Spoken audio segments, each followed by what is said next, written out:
ఢిల్లీలోని ఏపీ భవన్ ప్రాంగణంలో ఆక్రమణల తొలగింపు అంశంపై కీలక నిర్ణయం తీసుకున్నారు సీఎం చంద్రబాబు నాయుడు. ప్రార్థనా మందిరాల తొలగింపుపై అధికారులు సంయమనం పాటించాలన్నారు. ఇక ప్రజల మనోభావాలు దెబ్బతినే చర్యలు తీసుకోవద్దని అధికారులకు సూచించారు చంద్రబాబు. విశాఖ నగరాన్ని ఐటీ హబ్గా తీర్చిదిద్దాలన్నదే ప్రభుత్వ లక్ష్యమన్నారు మంత్రి నారా లోకేష్. ఇక తిరుమలలో ఎల్లుండి నుంచి వీఐపీ సిఫారసు లేఖలు స్వీకరిస్తామని ప్రకటించింది దేవాదాయ శాఖ.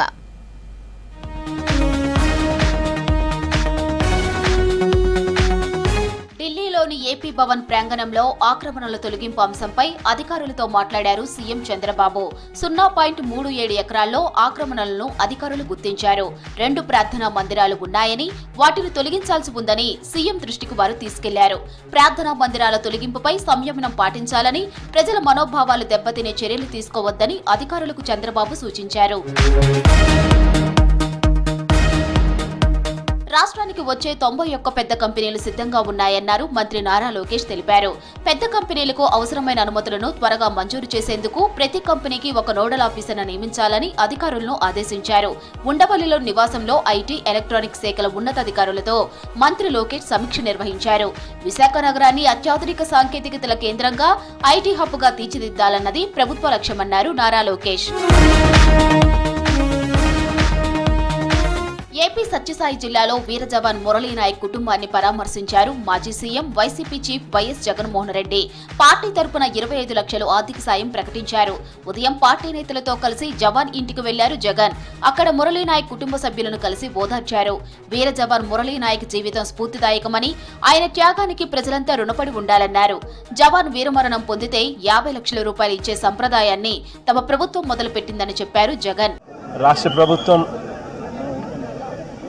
మొట్టమొదటిసారిగా ఏ జవాన్ చనిపోయినా కూడా ఆ జవాన్లకు ఇటువంటి ఘటనలో ఏదైనా కానీ ప్రాణాలు కోల్పోతే, దేశం కోసం పోరాటం చేస్తూ ప్రాణాలు కోల్పోతే 50 లక్షల రూపాయలు ఇచ్చే సాంప్రదాయం మొదలుపెట్టింది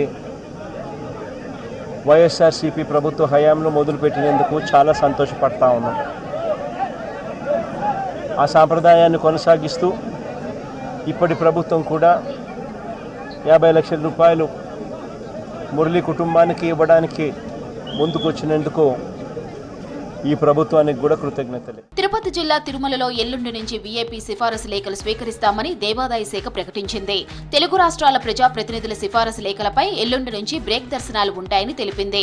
మే 1 నుంచి జూలై 15 వరకు సిఫారసు లేఖల బ్రేక్ దర్శనాలు రద్దు చేస్తున్నట్లు గతంలో టీటీడీ ప్రకటించింది. ప్రోటోకాల్ వీఐపీలకు మాత్రమే బ్రేక్ దర్శనాలు ఉంటాయని తెలిపింది. వేసవి సెలవుల దృష్ట్యా టీటీడీ ఈ నిర్ణయం తీసుకున్నట్లు తెలిపింది. ఆ గడువును తగ్గించి మే 15 వరకు ప్రజాప్రతినిధుల సిఫారసు లేఖలు స్వీకరిస్తామని తెలిపారు టీటీడీ అధికారులు.